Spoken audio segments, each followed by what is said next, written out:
मात्र ती जामनेरला जाणार आहे. मागच्या वेळेस भाषण गुलाबराव हे पाटलांनी पण काय पण सांगितलं काय सांगता होतं तुम्ही, हे धंदे केले बी अर्चनचे असं नाही बोलायचं काय पण. असं बोललो का मी?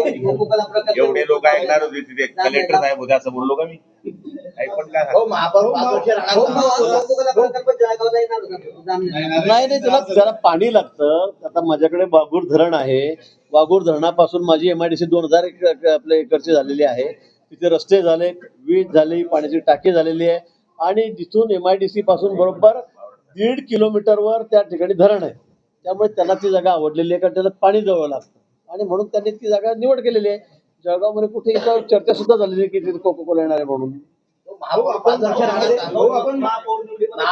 या वर्षीची एकही शाळा विदाऊट सीसीची राहणार नाही. सीसी कॅमेरामध्ये आपण तिला कव्हरेज करतोय.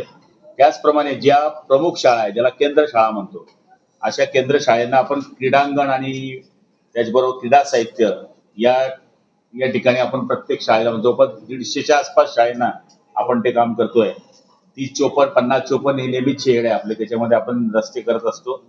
शासकीय आश्रम शाळांना आपण सौर ऊर्जा सुद्धा यावर्षी देतोय. मेडिकल हबमध्ये स्थानिक पातळीवर ग्रामीण रुग्णालयावर आपण ज्या दर्जेदार सुविधा आहे त्याच्यामध्ये वाढ करतोय. 15च्या वरती डिलिव्हरी जर झाल्या तर त्या ठिकाणी आपण वेगळी उपाययोजना करतोय.